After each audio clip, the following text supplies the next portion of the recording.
Okay, feedback for December 1st. Good to see you guys on the same page, getting the bakes done. Some people had more trouble than others, but we can sort out the technical issues in the individual crits. However, I wonder if I should have emphasized this part here more, because most of the models look visually pretty much the same. Maybe a few tweaks on the low poly. Some of you guys did make changes that I specifically requested in the last video. Um, but for the most part, they just look basically the same, and I can go into individual detail as we go.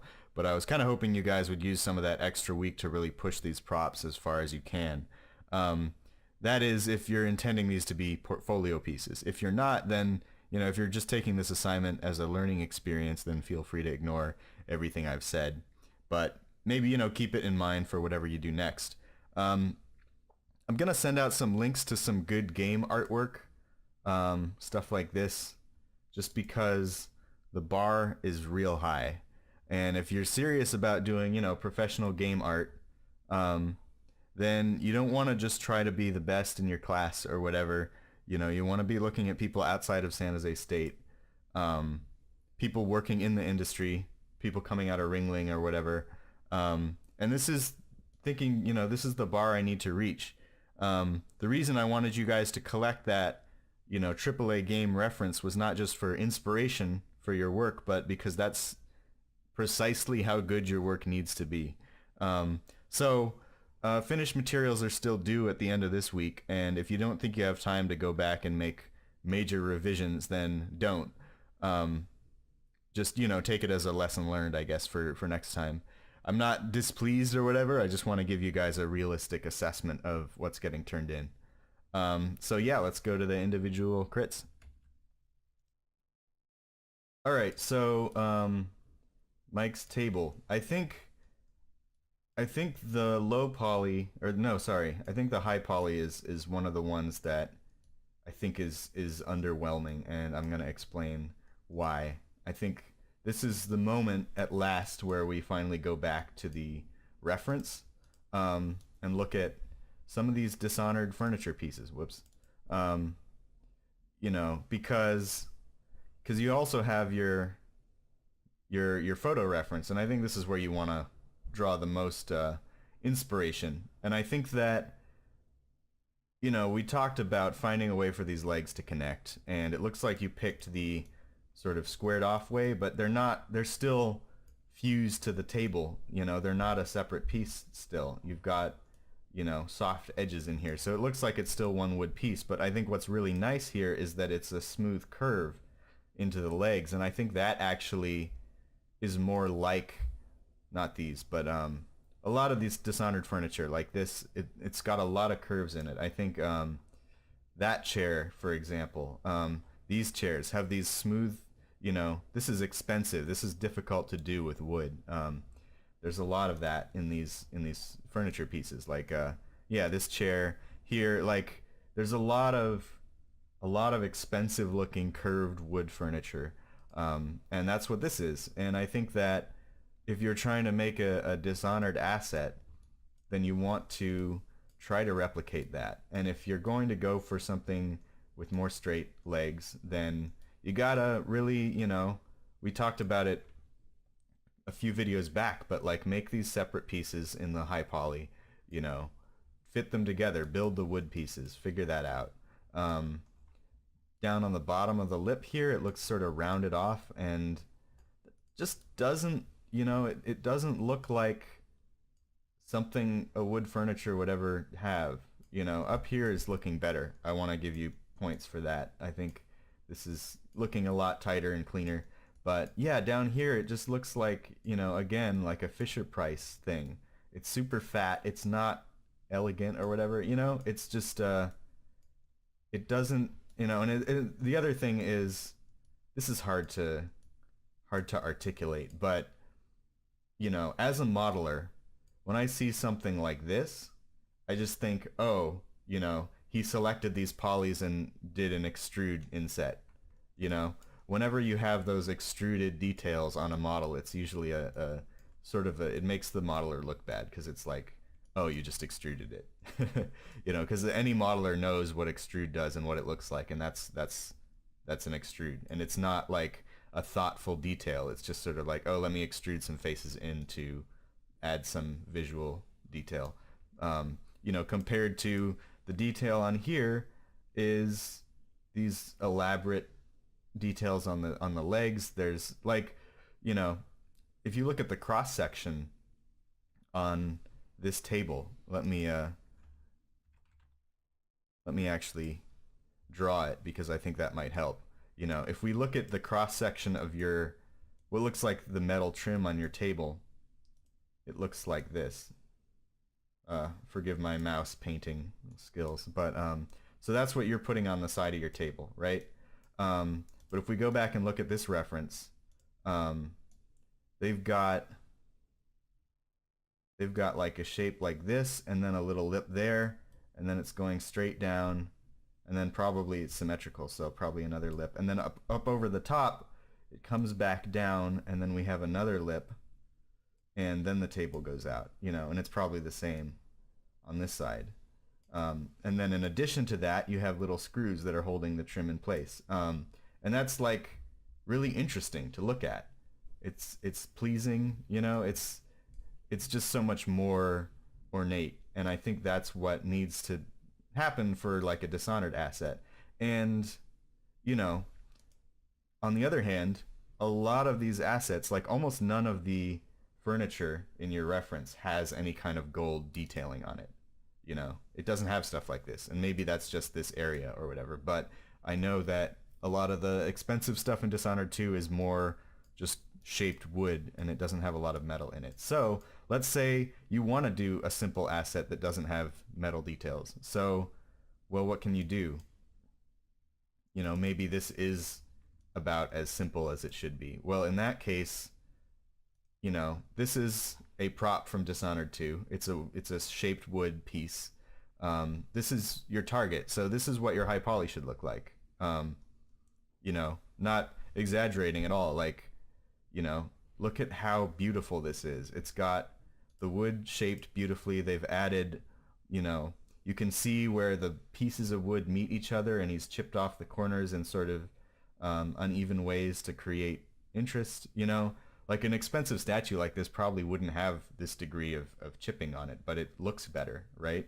You can it helps you recognize that this is a wood statue, and you can see the nails in it where these pieces are connected, and it just, you know, it's so interesting to look at, even though it's a relatively simple shape in sort of the macro scale. But if you get close, there's just beautiful detail, these cracks and stuff. You know, this is what your high poly should look like.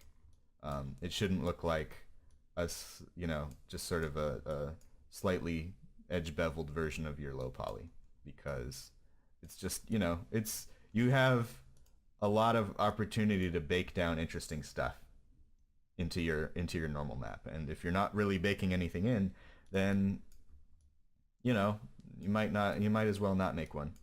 But let's move on to the low poly, because, well, actually, to start out with, it looks like your normal map texture is not the correct one. It looks like it's using a different set of UVs than the model that you have on the drive, which I assume is just an oversight, so, you know, it's not a huge deal. But, you know, make sure to double check the work that you turn in before you turn it in, because, you know, I can't check the normal map that you baked. I can bake my own, which I'm going to do in a little bit. But yeah, so let me see. I remember, so in my demo, I did say to add some edge loops here, and it looks like you did. I was actually, what I meant to imply was that you should continue adding them all the way across this curve, to round it off. I didn't mean just add them in that one spot. I think that, you know, you actually have a really low try count, which is great. You did a good job of cleaning up this table up at the top of it, so that's great. I think that, you know, rounding this off would be a big help. And also just, you know, looking at your reference and looking at the Dishonored stuff, like, honestly, these legs aren't, they're not elegant in the way that those Dishonored pieces are, you know, and you could still add, you have the budget, I think, to add, you know, like a nice curve to it, which would make it feel just a lot more expensive. Um, you know, that's just a rough approximation, but you know, you get the idea. And again, like, I'm not saying do this for Friday because, you know, you need to have the materials done and it may be maybe too much work at this point. If you were going to go back and revise it later after the assignment, I would say definitely do that. Um, you know, just something to keep in mind about how you approach these models is like you want to really just make this the best table that you can make it within the constraints of the texture size and everything. Um, so that's that. Let me go back because I want to talk about the bake because you got kind of a, it looks like you got a bad bake. So I'm going to pause for a second and come back. Okay, so here is the table in Substance Painter, and I've baked out my own normal map on the UV. And as you can see, it's got some issues. I think down here, that's looking pretty gnarly. These don't seem to be behaving super well. And then just everywhere we have these seams. You have them here, you have them up here. And I did this video, UV maps and normal baking demo, where I explained, maybe not that clearly, how to avoid getting seams like that. And, you know, I may have not done the best job there. But I also linked to this other video, The Fundamentals of Perfect Baking, that goes in depth about those seams and what causes them. So hopefully, like, you guys can go back and check out those videos again, because I'm seeing this on a lot of the models, and, you know, I was hoping to avoid that. So the issue, to say it, you know, as succinctly as possible, is that you have one UV shell here, and you put hard edges on it. And you cannot put hard edges inside of a UV shell. You're just immediately going to get those seams. As you can see, they're showing up exactly wherever your hard edges are. And the reason for that is kind of difficult to explain in sort of a simple terms, but basically, you know, a texture is made up of pixels, right? And the pixels get filtered by the renderer, and they become blurry. And what a normal map does, so okay, let's start with this. What a normal map does is it takes the surface normal, and if you look at this table right now, the surface normal is whatever direction any face is pointing. And the computer, the renderer, will look at the surface normal, and it will take the light direction, and it will calculate the light direction and the surface normal and figure out how lit, you know, what level of lighting should be on that surface based on the normal. And so what a normal map does is it takes the existing surface normal and it adds or subtracts from it. It's like, okay, this part of the table was facing straight up, but now maybe you painted a dent in it, and so the normal map is going to say it's actually going to face off to the left, or whatever. But the important thing is tangent space normals are taking the base surface normal, and they're adding or subtracting from or to that value. So if you have a pixel that is crossing over this border, on the normal map, it's just one pixel, and it's only going to, let me see, yeah, the pixels look like this, and they can't, you know, they have a jagged edge, and if that jagged edge is crossing over the, you know, the hard border here, then they're not going to be able to be correct. The values for this polygon are going to be different from the values for that polygon, and as they cross over, you're going to get that jagged edge. And I just deleted the normal map, and I can't get it back. So you get the idea, though. That's why you want all your UV shells to have soft edges on the inside, and conversely, they should all have hard edges on the outside. Now, that brings me to sort of the UV mapping in general, because how do you UV map if you have to follow those rules? Well, basically, anytime you want to have a hard edge or a 90-degree angle or something close to it that requires a hard edge. You're gonna want to split apart those UV shells. So, I've turned on hard edges on here, and you basically have to use your judgment. Where can I keep these shells together, and where is it going to be better to split them apart? So if you look at these table legs, I think that you've made, with limited information, you've made an okay choice in putting the seam at the back of the leg because that's where it's going to be least visible. But in fact, what you want to do with a table leg like this is split it first at the hard edges. So I'm going to take this one, I'm going to take this one, and I'm going to split those. And I'm also going to look down here. This is really bad. There's no reason to have this zigzag seam across the bottom of your foot of the table. Like, you can literally just split it off and connect this one. Let me clean that up.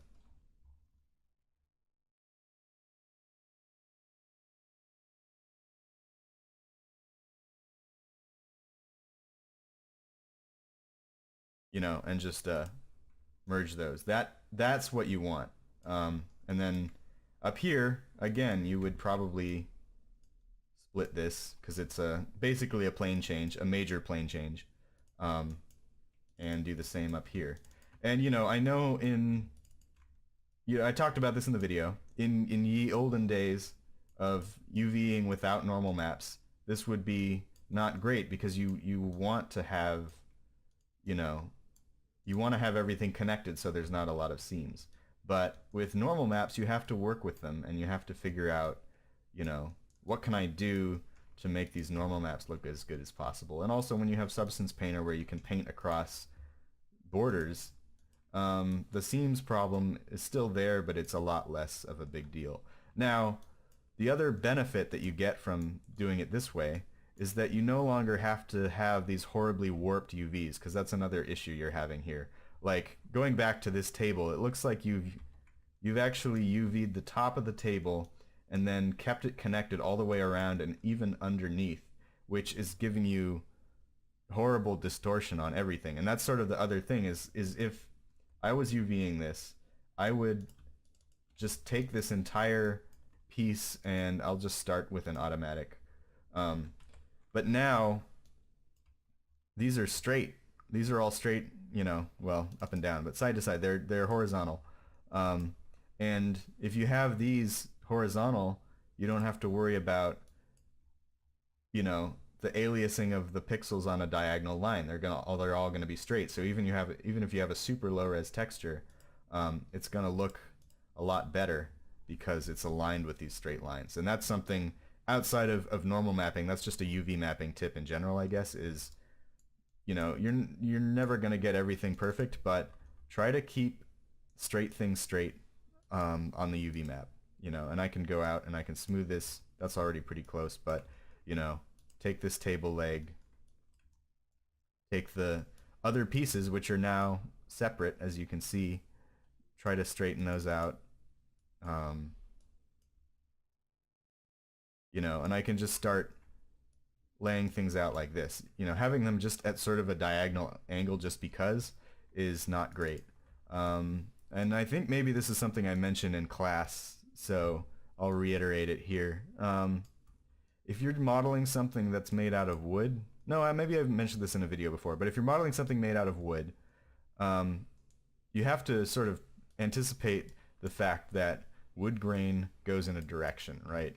And once you start laying the wood grain in Substance Painter, if you have a table with wood grain going this way and then you have legs that are diagonal, then the wood grain is going to go diagonally. And what you're going to have to do in Substance is duplicate your wood grain layer and try to rotate it to align with this leg and then mask it out. So you now have two layers of wood grain that are just going in two different directions. And then maybe you have another piece over here that you want the wood grain to go up and down, so you have to make yet another wood grain layer. So you can avoid that at the beginning, at the UV stage, by thinking, what direction do I want the wood grain going in, and trying to align all your UVs as much as you can to that wood grain. And then, hey, you have a lot less work to do when you're doing the materials. Here, you can see, like, that's really wonky, but if I now that I've split the seams, I can actually have pretty pretty representative UV shells that don't have a lot of distortion, because the level of distortion that's happening on the current UVs is really, really nasty, and that's something that you wouldn't want to show in a portfolio. You know, and the modeling is kind of janky on these still. So, you know, the UV shells are sort of reflecting that. But as you can see, it's like, this is gonna bake out a lot cleaner. I guarantee it. And I'm actually, you know what I'm gonna do is just take a break again and sort of re-UV this, and then I'm gonna show how I would do it. Alright, so here's my UVs for the table, and as you can see, I haven't softened or hardened any edges yet. I actually wanted to say, you know, when you are deciding how to UV an object like this, you know, how do you deal with that normal map, soft edge, hard edge UV shell thing? Well, what you usually want to do is figure out which edges you need to be hard, right?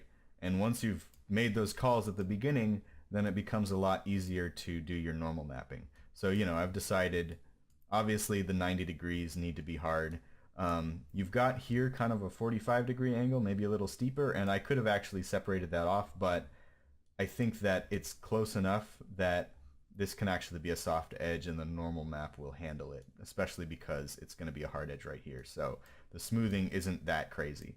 So looking at this, top of the table is a perfect flat shell. You're going to get no distortion.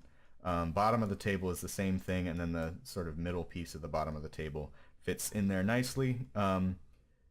These are the insides of the legs. I could have sewn them to these pieces, but there's not really any reason to. You're getting a small seam here, but nobody's going to be looking in there really very closely.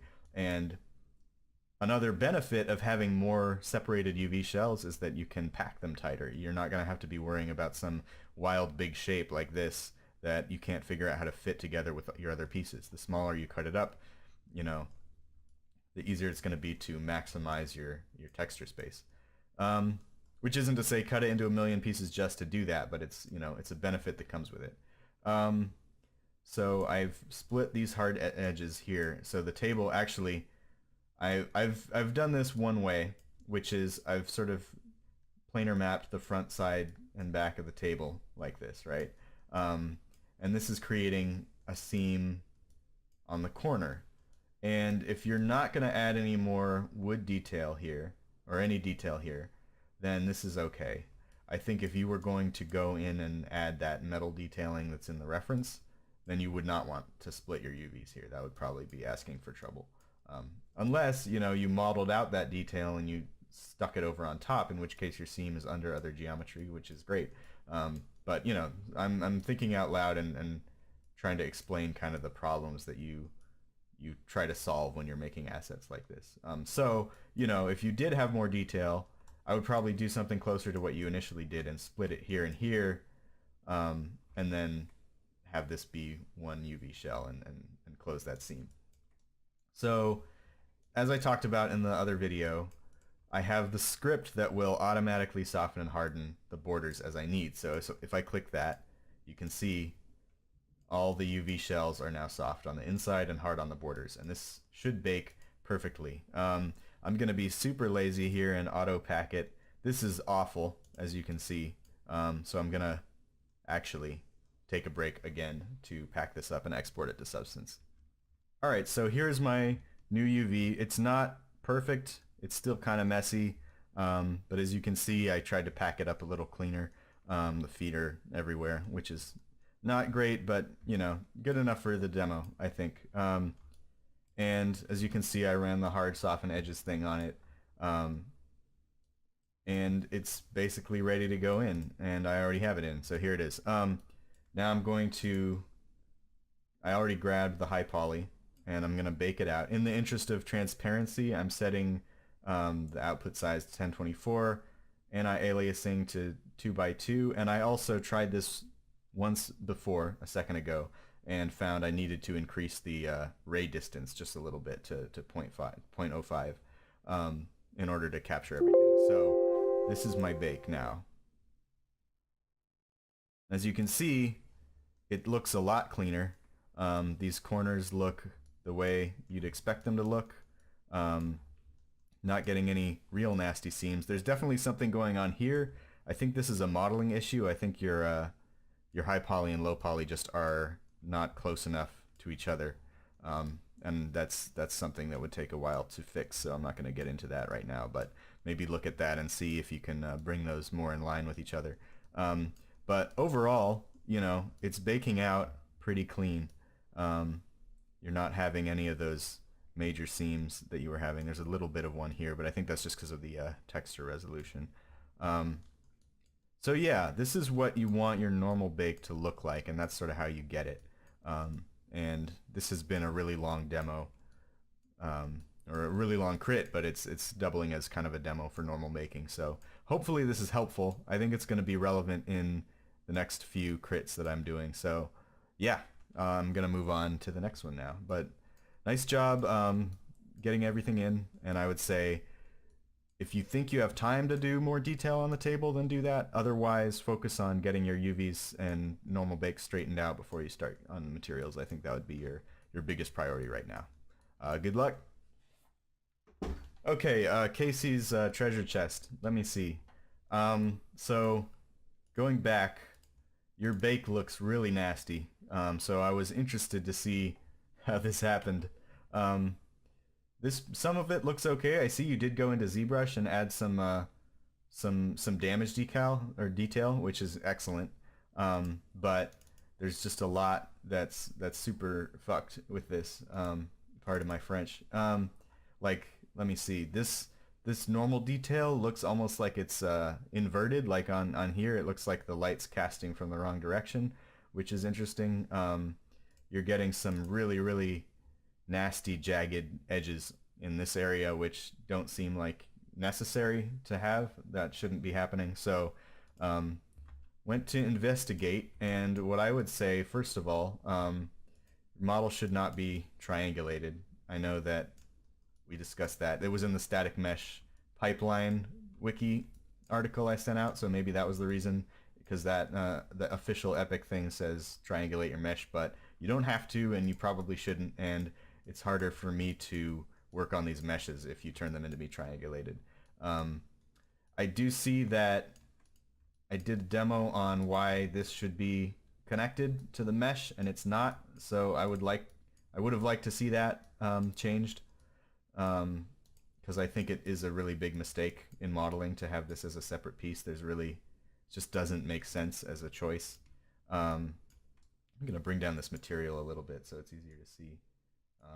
Actually, just throw a Lambert on it. No, that's not working. I guess it's because it's all the faces are coplanar, so they're not showing up very easily. But anyway, so not a lot of geometry revisions, I guess. You did do the ZBrush detailing, which is good. But yeah, I think this could have had more done on it in the week and a half since I gave the feedback, or week, I guess, because I did give it on the weekend. But anyway, so yeah, connect that. One thing I was suggesting before was to go in, you know, this comes back to making it the best it can be. I pointed out some really interesting latch details that are on your reference, and I don't see any of that still.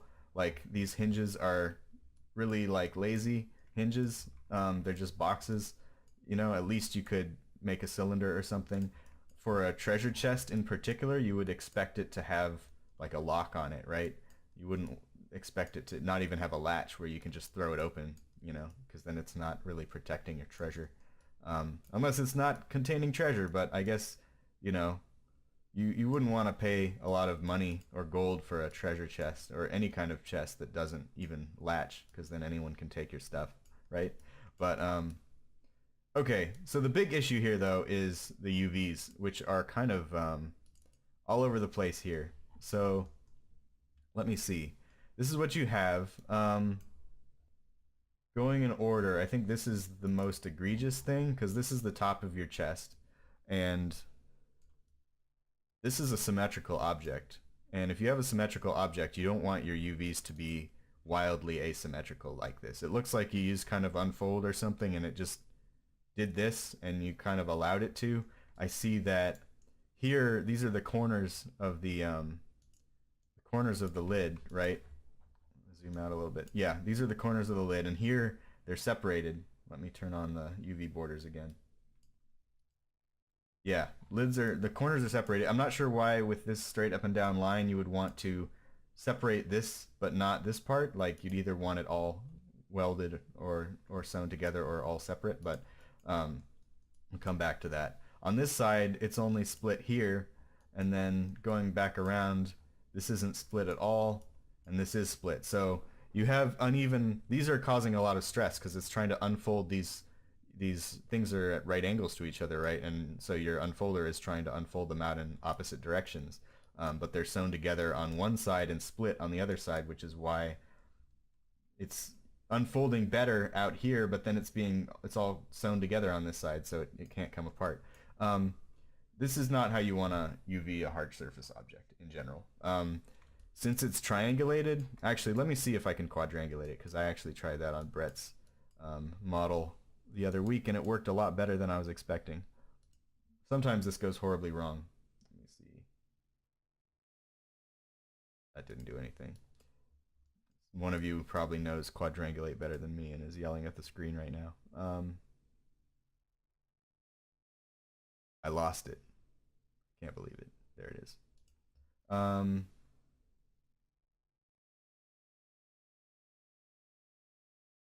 Whatever. That's still pretty bad, but you know what? I'm not going to do that yet because it's going to ruin your UVs.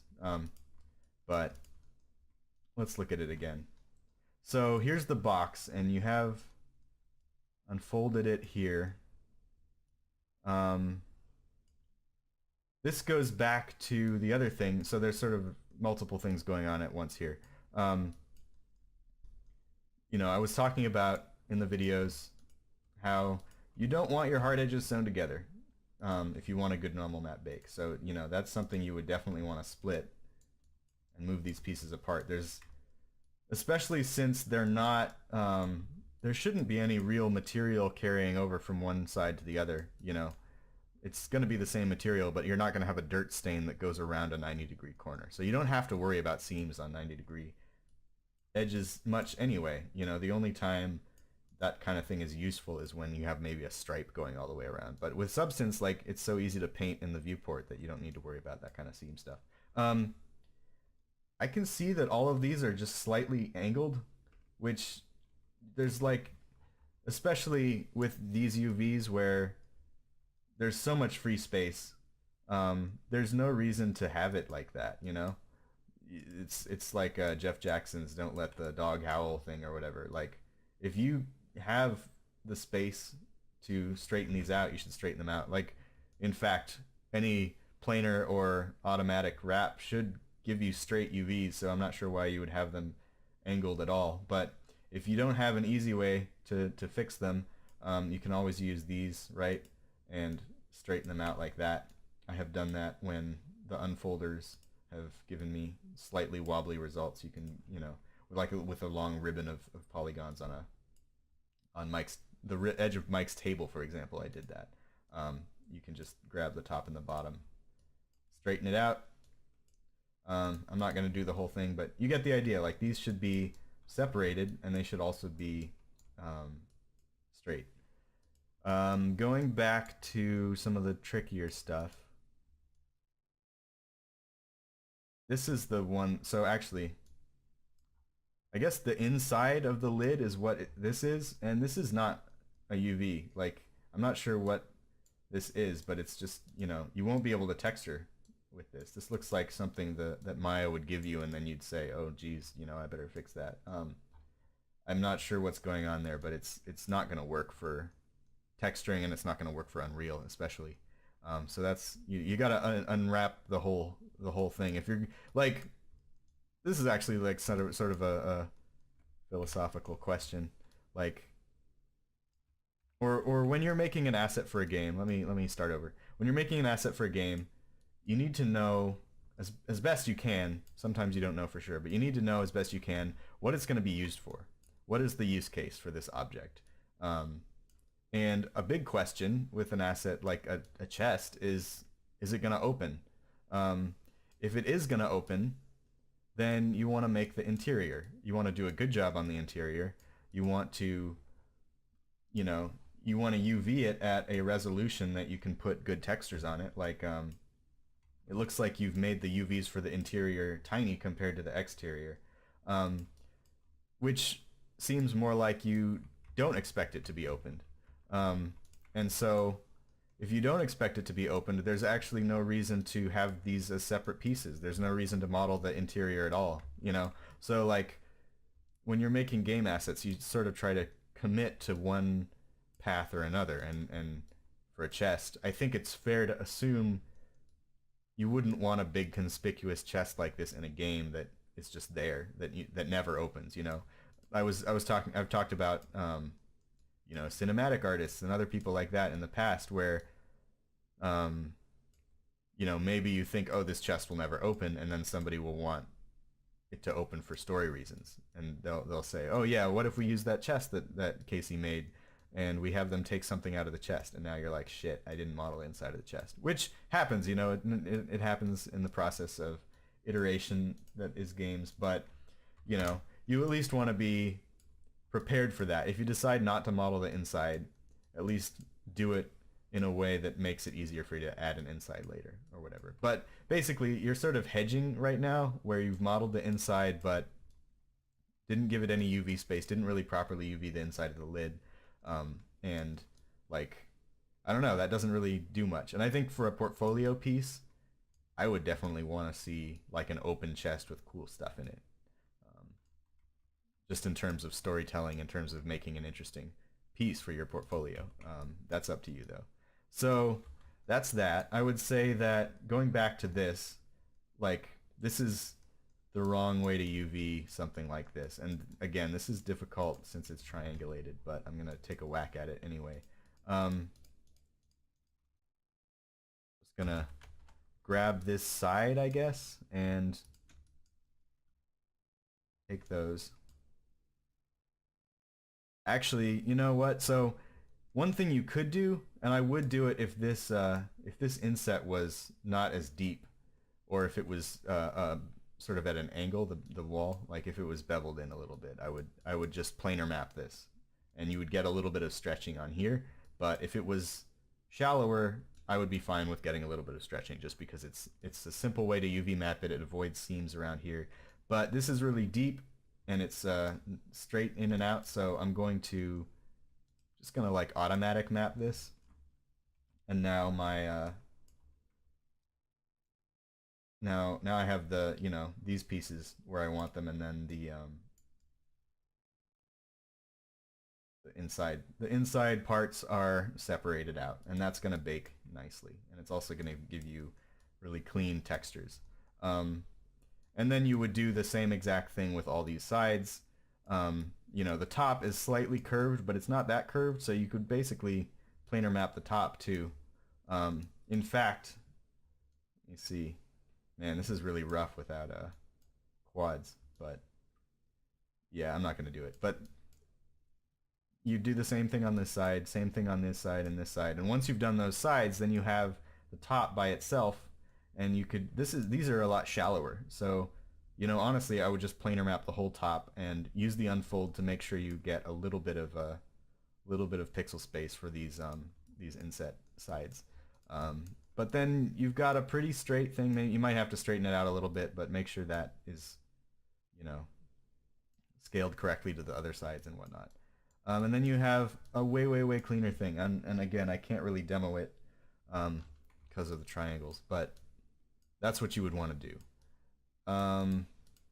Over here we have this. This actually looks fine, more or less. You know, you could have separated the sides, but I think it's fine to not. There is one thing though. Jumping over to Substance Painter, this looks all right on this side. Your smoothing is not correct, and we talked about it on Mike Cascino's model, so I won't reiterate it here. But if I turn around to this other side, you'll see that these are inside out. Your surface normals are inverted. And this is something that you need to keep an eye out for, because going back to the render, I was wondering why so many of your sides look like they've got the normal map is backwards. Like these screws and everything here is being lit from the bottom instead of the top. It's backwards. It looks inverted. So I wondered why that was, and when I looked at the model, I was like, oh, it's because all this geometry is inside out and it's baking just wildly wrong, right? So this is why that looked like that. And if we go back in here, I was actually gonna turn two-sided lighting off and expect to find a bunch of back faces, but I didn't. So why are there back faces in Substance? Well, if I click on this geometry, I can see that you've scaled it inverted, you know, and I did say you should do that, I think, at one point. So if that's a UV reasoning, actually, hang on. I want to look at this. What is this? This is the bottom. Okay, so like, this isn't, you can't do this, right? This isn't okay. Also, yeah, no, sorry, I'm not done talking about the UVs. Like, this is just, you can't do it like this. Like, there's no reason to do it like this. You literally can just automatic map this thing, and you're gonna get you're instantly gonna get a result that's 10 times better. And you can clean that up and arrange it the way you want. Like, there's no reason to have it so bent. Like, that's just gonna make your textures look worse, and it's gonna, like, talking about UV space, like, I've changed this around a little bit at this point, but you know, you only have a 1024 by 1024 map to texture this with, and it's a pretty big object, which is rough, you know, which is why I was saying, you know, maybe only map one side or something. And so if you're, every bit of space around here, inside this area, is space that you're not using, that you're giving up. That's free pixel space, and that's why you want to try to pack your UVs well. You know, so like, that's one of the reasons why, despite it being a 1024 map, like, this looks like a 256 map or a 512 map to me, like that level of pixelation. And the reason is that you're not using your UV space well, and like, everything is sort of rotated, and there's no reason for it to be rotated like this. Like, you're creating jagged edges on these pieces. Like, that's what all this is. That's why they're so pixelated, is because you rotated them, and there's, you know, you get nothing out of it. There's no benefit to doing that. So, you know, UV clean. But anyway, going back to this, it's scaled by -1.293 or whatever. I am 100% confident that if you just grab this and freeze transformations on all of it, make sure two-sided lighting is off so that, you know, you can see if stuff is back faces, and it is. So this is all now conformed, and I bet you if I throw this back in Substance Painter, it's going to look correct, and it's not going to have these inside out geometry. So make a habit of always like freezing your transformations and deleting your history before you export. You want to export clean stuff. You know, different 3D apps will treat that kind of thing differently. Some of them will collapse it and make sure that the normals are facing the right way, and others, like Substance Painter, will just say, oh, it's inverted. Okay, fine. You know, so clean up your geo before you export. I do think that if you were to fix all the UVs on this, and also you know, and pack them better, and get your smoothing correct, I think you're still going to have a lot of issues, because maybe you did explode this out when you baked it. So if that's the case, then never mind. But like, when you do your final bake, you're going to need to pop all these pieces out so that they're not, you know, casting rays through each other and you know, causing bake issues. In fact, this might interfere with those if your ray distance isn't tuned just right. So you might have to export that out, you know. In fact, I'm going to combine these and separate just to get the origins right. So yeah, like, you're going to want to separate all the stuff out like this before you do your final. But before you do any of this, you're going to need to fix these UVs and fix your smoothing. You know, I talked about the UV script that's on the Google Drive for you guys to use if you can't find it. It's in one of the feedback folders, one of the recent ones. It's a Mel script. If you don't know how to get a Mel script installed in Maya, YouTube videos, I'm sure Tom can tell you how to do that, so that'll be helpful. Yeah, so I hope this helps. I think that, you know, it's nice to see that you went in and did the ZBrush sculpting on it, and I don't want it to get, you know, let down by a really bad UV and bake. So if you can fix your UVs and make them look nice, and make sure you conform your smoothing the way that, oh wow, this model broke the script. But yeah, so if you can get all that stuff fixed up, I think it'll bake pretty nice, and then you'll be able to do a pretty nice material on it, and you will get a nice asset. So best of luck figuring out the UV stuff. All right, the gun. So this is fine, and looking at the stuff on the drive, like the bakes look technically perfect, I think, which is nice. So you have that part worked out, which is great. I do think that it's not really pushed very far compared to last week.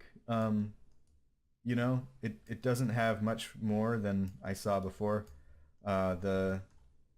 This shape is still, I think, incorrect, and there's definitely this is definitely a major part of the gun, this round piece, and the shading on the VizDev definitely makes me think it's a round protrusion that's sort of inset on the handle. So I would definitely like at least add that to the low poly, because right now it just looks like, you know, this metal part is designed to you know, blend together with the gold handle, and right now it just looks like the gold piece fell off, which maybe is what you want. You could have like a little inset, but you know, like right now it looks like it's missing that piece. I don't think it works as a flat surface right now. And I also think that this piece here, it's got that big spiral on it, you know. Again, like I've said this before, you can try to paint that in a height map in Substance or whatever, but I think you're going to be disappointed by the result.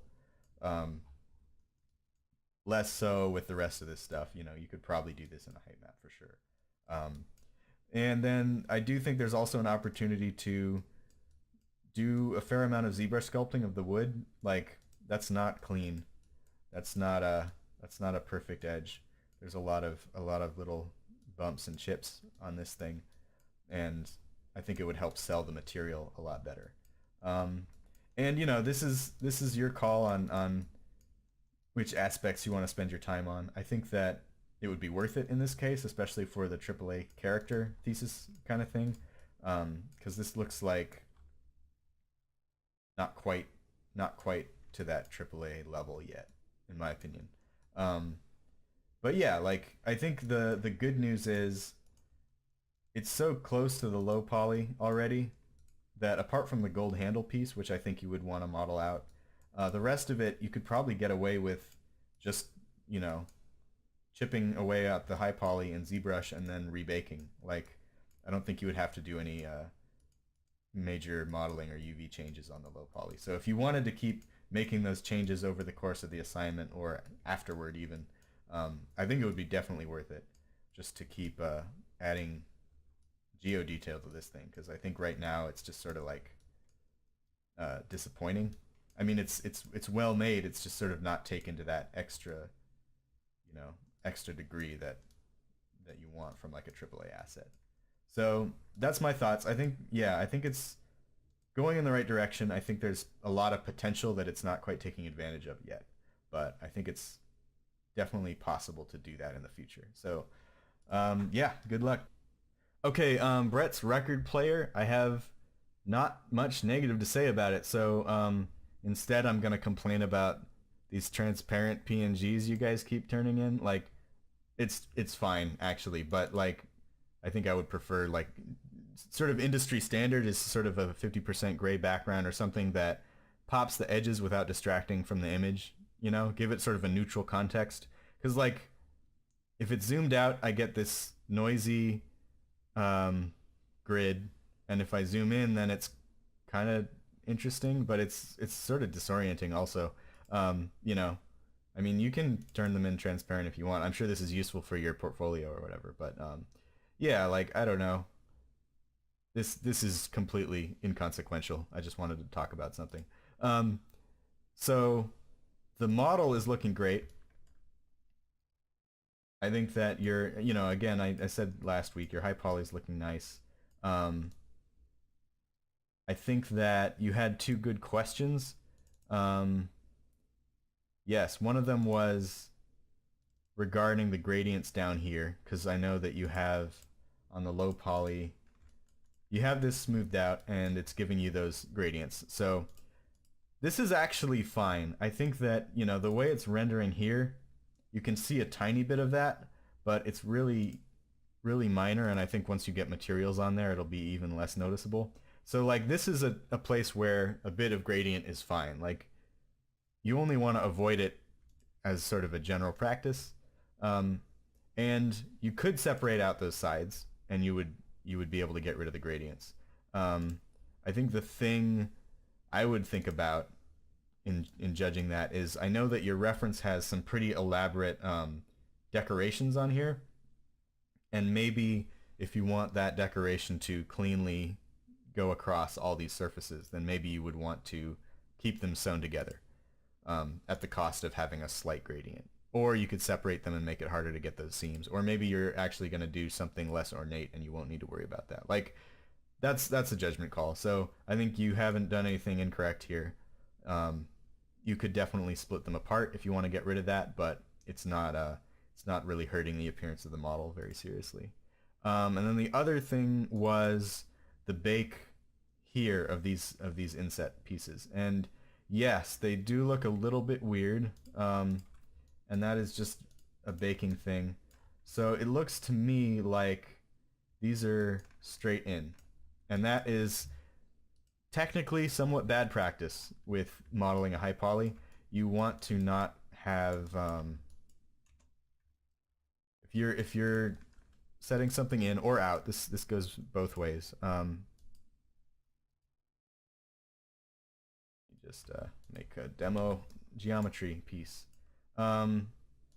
Yeah, you don't want to have it straight up and down. You definitely don't want to have it like that unless you're trying to create sort of an AO effect.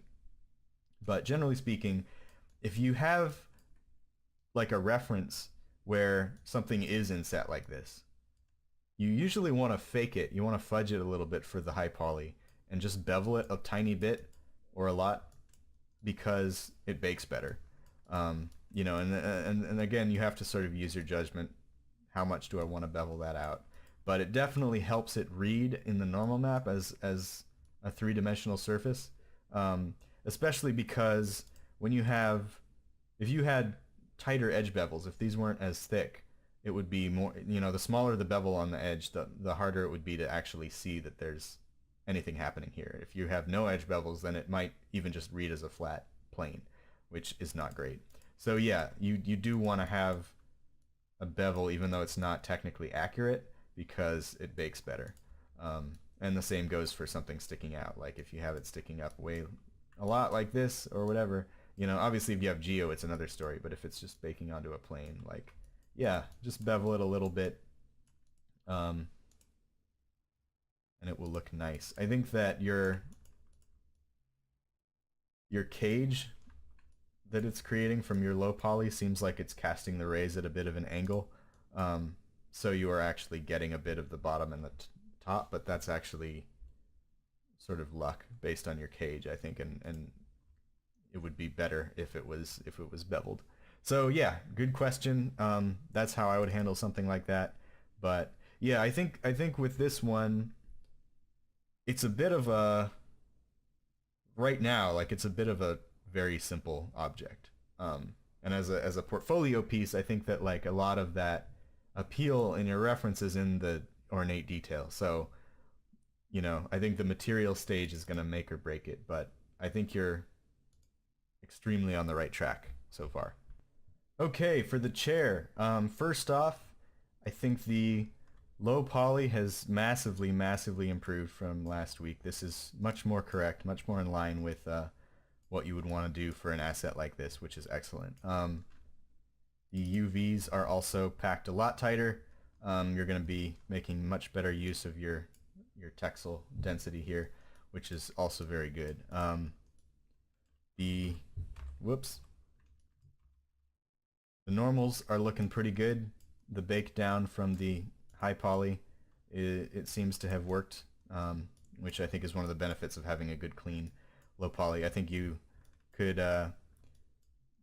eliminate this aliasing by, you know, baking at 2048 and scaling down, and or turning on you know, anti-aliasing in your substance bake.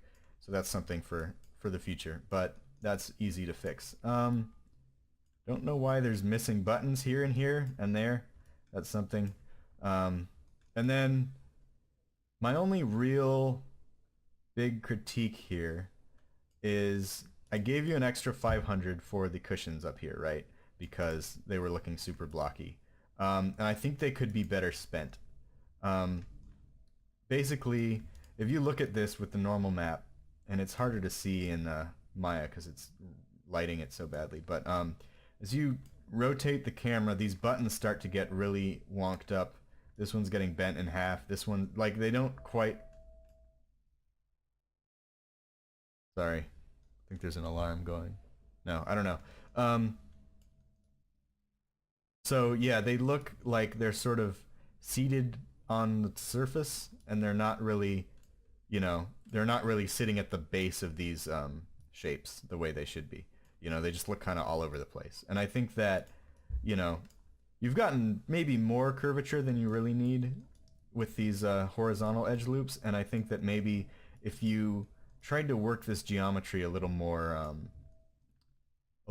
deliberately, and maybe run edge loops even like between here and here and here, and like try to build outward from these buttons, that would take a bit of work, but I think it might be worth it just so that you can get a much better, because right now it just looks a little bit lumpy, you know? It doesn't quite look the way the normal map is making it look. It looks fine from the front, obviously, but then when you look at it from the side, it's like not quite happening.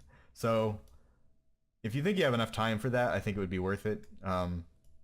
If not, I know you have a lot of work to do on the material too. So yeah, it's just something worth considering. And again, like your material is gonna take a bit of work, and I think it could actually fix that. You could, you know, you could push the material work and just get it partially done for this coming week. I'm not going to grade anybody down for having incomplete materials, but they need to be complete enough to start doing work in Unreal. Like, they should look like, you know, a color map, roughness, metallic if necessary, normal, everything. Like, I want to see a complete set of materials. If they're not polished to a perfect level, that's fine. So if you think it might be better to do this cushion thing before you start on materials, and maybe, you know, keep adding detail next week and the week after. Like, it's a lot easier to update the materials on a model than it is to update the topology. So something to consider. And then lastly, you did a pretty good job of breaking your you know, breaking your surface normals where you have UV seams. There's a couple of errors, I think, right here. It looks like it's softened right at that spot, and then up here this is entirely hardened. Or no, it's soft on the front, but on the tops it's not, in the back. So that's something to keep in mind. Once again, let me plug my awesome script that I put on the drive, this UV border thing. It will instantly fix all your UVs and soften soft and hard edges to be perfect, like this. Ta-da. So that'll get you the most perfect bakes you can. Oh yeah, I think down here there's also an issue with that, because you have these parts sewn together, but you have hard edges here. So if I run that, you would want it to look something more like that. So just make sure all that stuff is correct, and that will, because I think in your bake you actually do have, I don't know if you can really see it in this picture, but I opened it up somewhere else, and you do have some seams there. So whoops, don't look at that, that's the video. Yeah, This is looking very good. There is some things that you can make even better before you go to materials, but overall, nice work. And here we have Jeremy's substance material.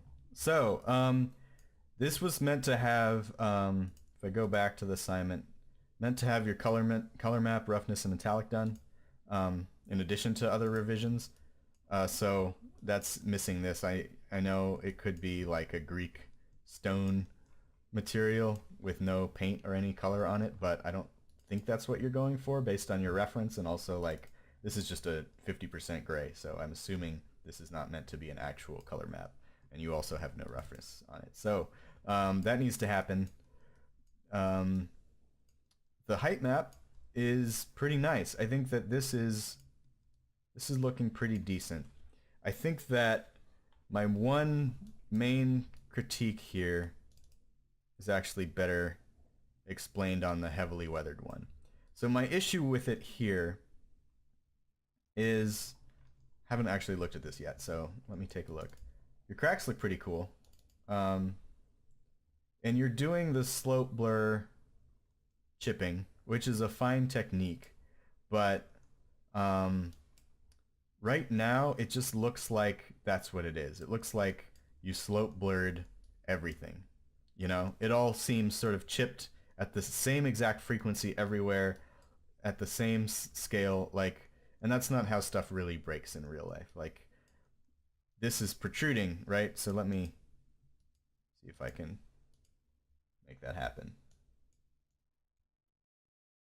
Yeah, so like, this stuff is protruding out. Maybe it's more likely to get chipped. Like, these leafy things are probably likely to be just chopped off, like, you know, noses on old statues or whatever.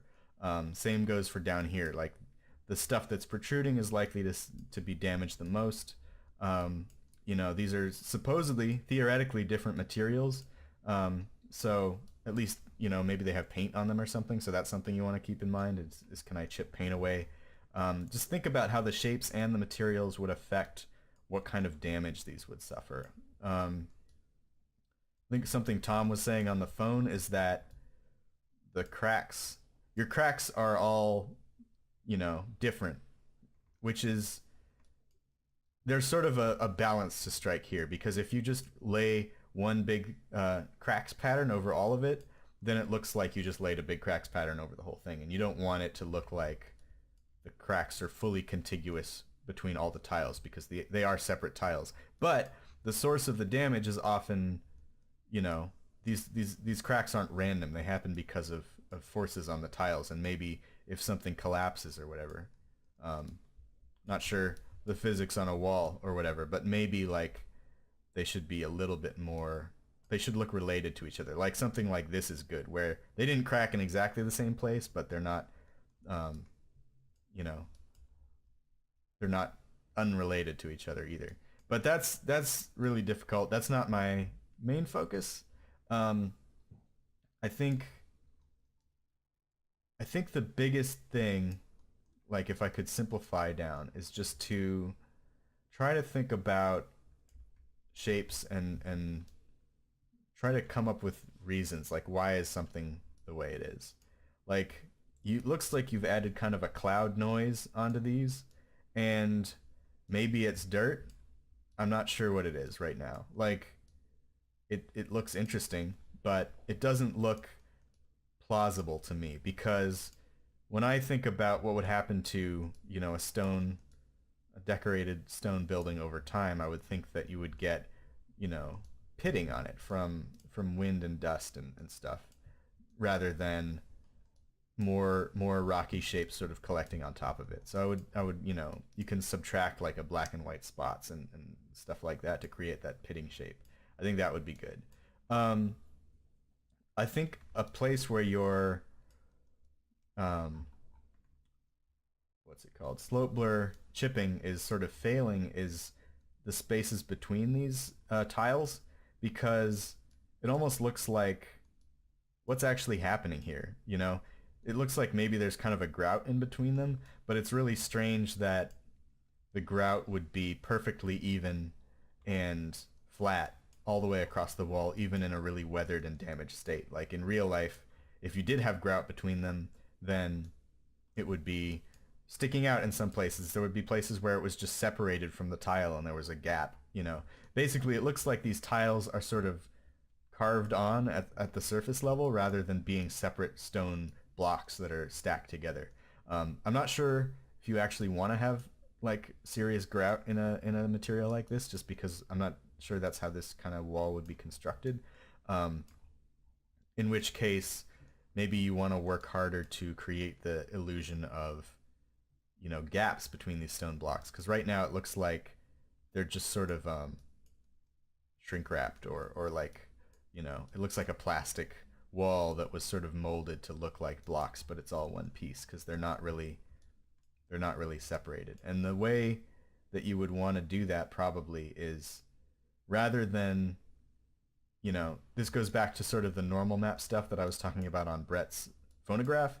You would want to have, just gonna grab paint again actually. Rather than shaping it like this and having something in the middle, which in this case is like your stone grout, or at least it looks like it, you know, and chopping off the edges like that, you would want to have them down in sort of a bevel shape where they meet down here, and you know your AO is going to collect down here, and this is going to actually look more like a deep crevice between them than something like this. It's going to look more persuasive, and then you can go in and you can chip things, and you know, in addition you can have your height variances like you do have here. And then one other thing to look out for is, I actually think this pitting is interesting, but it looks so high frequency and noisy compared to everything else in the material. It doesn't quite work for me. It looks like procedural. It just looks like a cool effect, but it doesn't, you know, I don't know. I don't feel like I've ever seen a crack that looks like that. Looks like an airbrush splatter. Like someone threw acid droplets on it. So that's interesting and weird. It all, you know, in fact, I think, let me turn down the tessellation here. I think it's also really, really deep in your height map. Those holes are deeper than holes like that would ever actually be.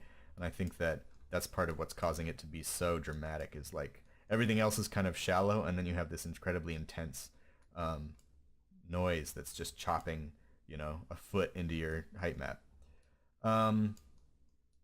Lastly, it looks like maybe you're working, let me see, there were spots it looked like where certain pieces were just getting capped off, and I'm having a hard time finding them right now. But it looks like you were blowing out your height map a little bit in some spots and just having it, you know, some of this stone looking stuff was just transitioning to a flat surface, which looked unintentional, I think. Except I can't find it now, so maybe it never happened. But overall, like, I think you're definitely doing a good job. I think one thing to look out for, these cracks up here, I have a sense that these would look, these are too specific. They might not tile well. So one thing you want to do when you're working on a tiling game texture is go to the tiling and turn it up and just see, like, how does this look when you tile it a bunch. And this actually looks fine, to be honest. And especially for the weathered version, which you're going to be painting in, it's not going to be tiling all the time. It's probably actually fine. So I take that back. But do use this tiling feature to just see, you know, how good does it look when it's tiling. Like, some of these shapes, like this one here, stand out to me a little bit too much. You can see them repeating, you know. The cracks up here on the top 3 blocks, not so much. Like, you can pick out the places where they repeat, but they don't stand out to the eye. But this, I think, partially because it has so much more contrast, this is sticking out a little bit as not tiling well. So that's the trick of tiling textures, is you want to be realistic and specific enough to be realistic and convincing. I'm being kind of repetitive here. You want to be convincing and you want to make it interesting. But if you are too specific and too interesting, those interesting spots are going to pop out and repeat each time. So you want to be just boring enough that you can get away with tiling it, right?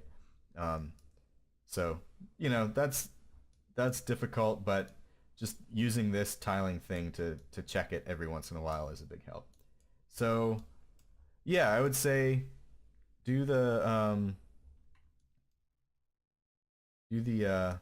color and roughness and metallic if you have any like metallic paint on here. I'm not sure. Um, and yeah, maybe work on just trying to sculpt this. Find more real life reference, because I think there's a lot of sort of techniques you can find tutorials for in Substance Designer rather, that say, you know, oh, you get cracks by doing this thing and whatever. And that's a good place to start, but they'll often give you a result that looks like everybody else's Substance cracks or everybody else's Substance chipping. You know, so look at photo reference and try and figure out how can I emulate that instead of what somebody else is doing in their Substance Designer material. I think that'll help, and just work on sculpting these shapes a little bit more clearly. But yeah, it's looking really nice, and I think you're headed in the right direction. So once color and stuff gets on there, it'll be ready to throw into Unreal, and I think that's going to be very exciting. All right, see your stuff next week. All right, David's fire hydrant. So I think this is a huge improvement over last week's. I think you are much closer to a clean model here. I would say like some of the things I talked about not doing last week, you still have here. Like I said, you know, don't have that. Actually, you could keep it like that. That's fine. But you know, those are things I mentioned. Stuff like this again just looks like rushed. I don't know why. Sorry about that. Like I'd have to check the reference, but I don't know why this is off to one side, right? I would think it would look something more like that, but again, if that's how your reference is, then ignore this. But it just looks funky, you know? I don't think that's right. That would make it harder to unscrew and stuff like that. So like, you just got to be careful. You got to work slow and methodical and just check everything from every angle and make sure your model isn't getting weird. You know, but like overall, I think this low poly is a lot cleaner than before. I think that I would take out like, so I know we were talking about this in email. You have to try to use your judgment to know when something's changing the shape of the model enough to have an edge loop. And I think this one is just of a small change enough that you could take it out. Because once you have a normal map baked onto there, it's going to create the illusion of that shape, and you don't need an actual edge loop on your low poly to make that happen. Back here, this is the same as what I talked about last week on Mike Cascino's table. You just don't need to have all these edges on the back because they're not changing the shape of the model. So if I do that, I can then control delete these edges and get rid of them. And then I can do the same thing with these. I'm actually going to weld them together here and here, and then delete that. And the reason I'm doing this stuff is because I think that the bell up here is too blocky. It's a round shape, and opposed to this edge loop down here, which I just deleted, that was making a very small shape, and that's not important. But this is a big shape, and this is important, and I think that it needs to be rounder. So what I'm going to do is, you know, since I deleted some edge loops, I now have some extra ones. I can now afford, in my polygon budget, to create a more round shape, and I think that is a lot nicer to look at. So those are some slight changes I would make, but overall I think your low poly is looking much better than last week, and I think you can go ahead with, you know, UV mapping and baking it. This week it was supposed to be UV mapped and baked with your normal map, and this is not. So I want to go over some assignment stuff because I think you're still missing a lot of the assignment, and we need to make sure you're on track here. So like, just gonna go over some things. Your low poly and high poly need to be the same size, and they need to be overlaid on top of each other in order for you to do a normal map bake. So make sure that happens. Your model needs to be to correct scale for Unreal, and I have sent out stuff at the beginning of the class. It's in the assignment document, and it's also possibly in my early videos, I think, but it's definitely in the assignment document. There is a page on the Unreal website that I linked out that explains how to export from Maya to Unreal, and there's also a World of Level Design YouTube video about setting up your grid and scale in Maya for Unreal. But the important thing is Maya units are equivalent to centimeters in Unreal, and a person is about 180 centimeters tall. So if I make a block that's 180 centimeters tall, let me just rotate it, you can see that this is not the correct scale. This is a very good way to roughly get an idea of whether your model is in correct scale. And as you can see, it's very, very small, and that's not to correct scale. So next week I definitely need to see it at the right scale. It's easy to fix. You just need to, make a block, check it in Unreal. I know that when you import a model into an Unreal scene, it lets you scale it, but I don't want people to do that. I don't want you to scale it after you imported it. I want it to show up in Unreal as the correct size immediately. Also, I don't think I ever saw you turn in a higher res reference. I talked about this a couple times, I think. This image is a much better reference image than the one you have on the drive. It's much more high res. You can get that. I would really like to see for sure that you're working with better reference. And also you need to pick a video game that you're styling your prop after. Here's Mike's Dishonored reference. You don't want to find a fire hydrant in a game. You want to find a game in general and try to make a fire hydrant that fits in that game. So I'm gonna want to see your game reference, a better real reference, correctly scaled model, and all that stuff in addition to the materials next week. So please try to have that all ready, because if it's not, then it's going to make it harder and harder to stay on track with this project. But nice work cleaning up the fire hydrant. It does look much, much better. And I think it's on track to be a pretty good asset at this point. Just got to make sure that you're meeting all the requirements of the assignment, and not just turning in the model. So good luck. See you guys next week on YouTube.